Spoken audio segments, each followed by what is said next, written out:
nongkrong sembarangan sih? Ya iyalah, kan ada petugas kebersihan, nanti juga diangkut. Ya iya sih, tapi kalau semua orang pikirannya sama kayak lu, lama-lama sampah di sini bakal numpuk kayak di bantar gerbang. Ambil gak? Ambil tuh, dengerin.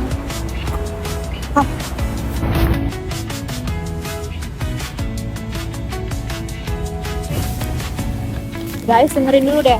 Jadi ini tuh bukan cuma tentang soal kebersihan, tapi kebiasaan kecil kayak gini tuh bisa jadi masalah besar. By the way, lu tahu Sungai Citarum nggak? Nggak. Astaga, ayo ikut gue.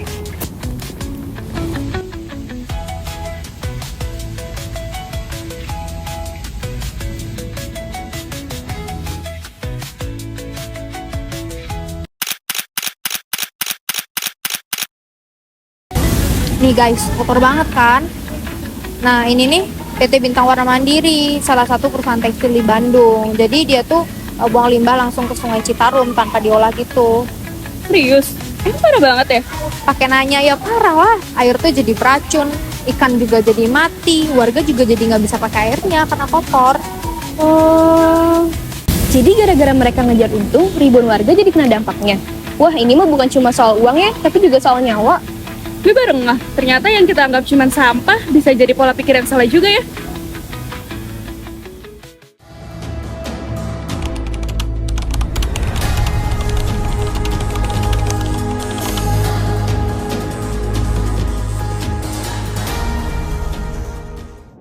PT Bintang Warna Mandiri, sebuah perusahaan tekstil di Bandung, terbukti membuang limbah cair beracun ke aliran Sungai Citarum tanpa proses pengolahan.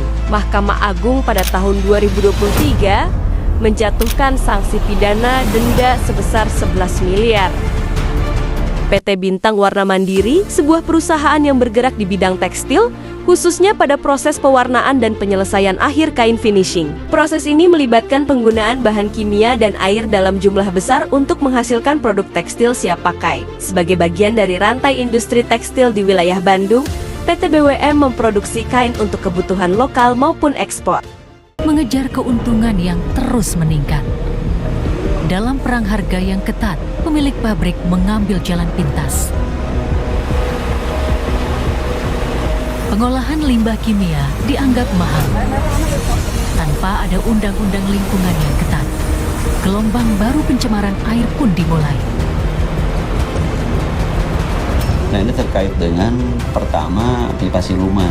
Nah istilah ini kan muncul siluman itu dalam terminologi kita yaitu kan makhluk gaib ya. Jadi pipa siluman ini pipa yang gaib, pipa yang tidak sesuai dengan aspek legal. Jadi biasanya faktanya industri itu memiliki saluran pembuangan dari proses produksi yang tidak melewati IPA. Jadi di bypass langsung ke badan.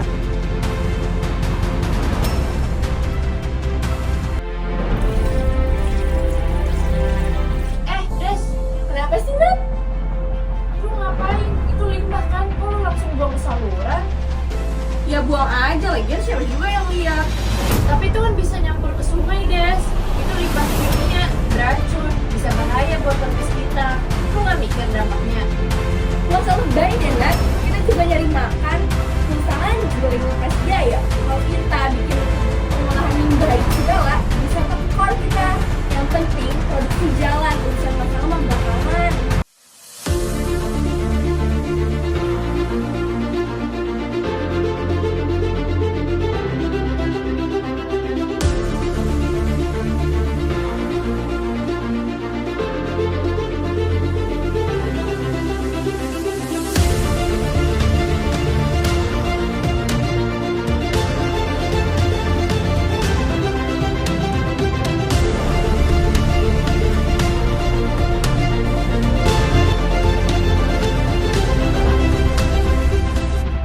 Tindakan ini bukan hanya melanggar hukum lingkungan, tetapi juga melanggar prinsip dasar etika bisnis dalam menjaga keberlangsungan hidup bersama. Denda telah dijatuhkan, tetapi dampaknya jauh lebih besar dari angka yang tertulis.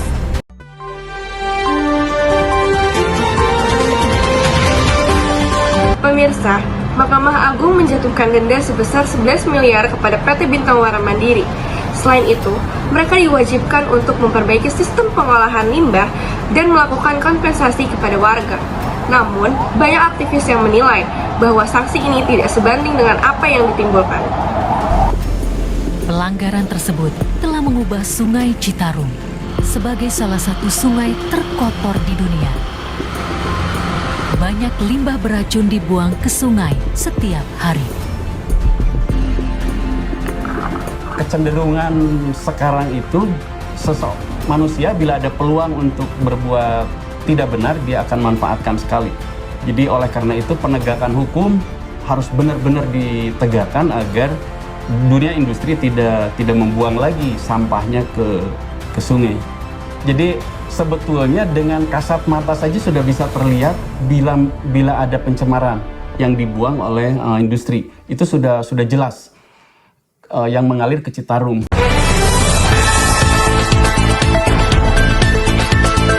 Menurut kita, denda aja tuh nggak cukup buat nyadarin perusahaan kayak gini. Harus ada pengawasan ketat, rutin, dan nggak cuman formalitas aja. Menurut saya, perusahaan juga harus terbuka sama publik, jangan cuma ngurusin produksi aja, tapi juga harus bertanggung jawab sama lingkungan.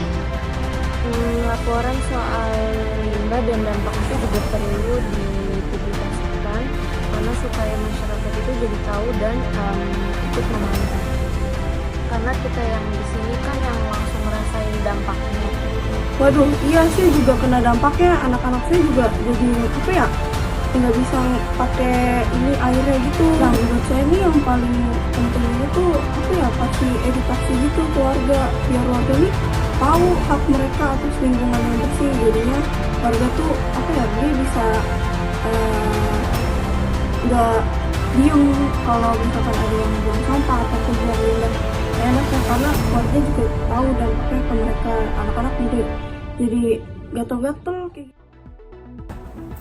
Kalau dilihat dari perspektif utilitarianisme, tindakan yang dilakukan oleh PT Bintang Warna Mandiri ini sangat banyak merugikan orang demi keuntungan perusahaan.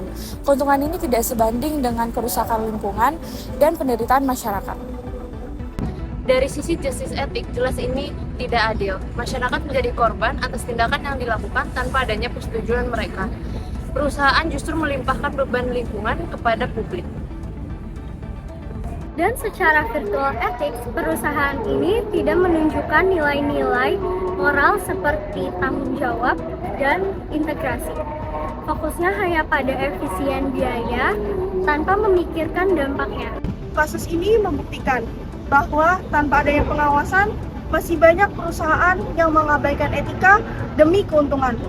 Etika dalam bisnis bukanlah pendukung, melainkan fondasi. Bisnis tanpa etika bisa menjadi alat penghancur, bukan pembangun.